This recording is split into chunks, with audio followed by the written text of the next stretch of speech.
Kajakin kaatuminen voi sattua kenelle tahansa riippumatta melontakokemuksesta.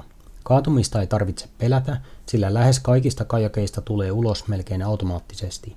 Kajakissa pysyminen sen ollessa ylösalaisin vaatii melojalta puristautumista laitoja tai reisitukia vasten.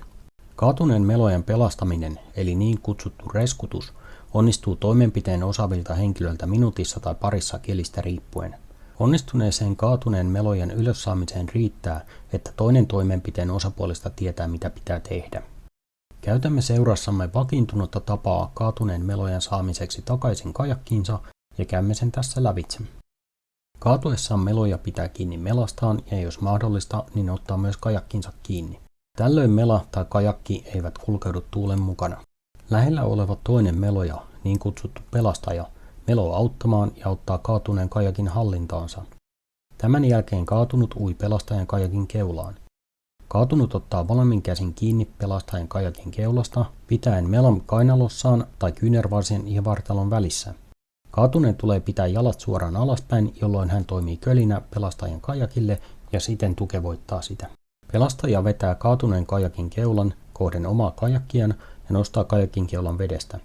Tämä vaihe voi olla melko raskas toisen kajakin ollessa täyttynyt osittain vedellä ja koska kajakin istuinaukko muodostaa ilmalukon. Kun istuinaukko saadaan ylös vedestä ja ilma pääsee korvaamaan kajakissa olevaa vettä, helpottuu nostaminen huomattavasti. Pelastaja vetää kajakin ristikkäin oman kajakkinsa päälle tyhjentääkseen kaatuneen kajakin vedestä. Tämän jälkeen pelastaja laskee tyhjennetyn kajakin veteen siten, että kajakkien keula ja perä ovat vierekkäin. Kaatunut ui oman kajakkinsa takakannen kohdalle ja ojentaa melansa pelastajalle, joka ottaa sen huostaansa. Pelastaja ottaa tukevan otteen kaatuneen kajakin istuinaukon reunasta muodostaen tällä tavoin pienen lautan. Kaatunut ponnistaa vedestä oman kajakkinsa takakannen päälle käyttäen apuna molempien kajakkien kansiköysiä sekä potkien vettä jalollaan. Kaatunut voi alussa painaa itseään hieman syvemmälle veteen, jolloin kelluntaliivien noste ponnauttaa hänet ylöspäin.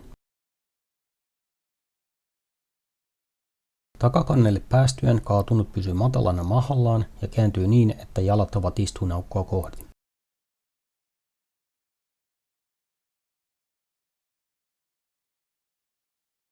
Kaatunut ryömii takaperin istuinaukkoonsa pysyen koko ajan aivan matalana.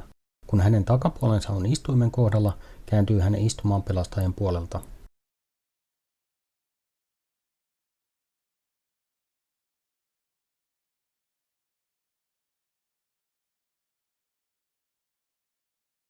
Tämän jälkeen kaatunut kiinnittää aukkopeitteensä ja kaikki voidaan tyhjentää sinne mahdollista jääneestä vedestä pumpun avulla.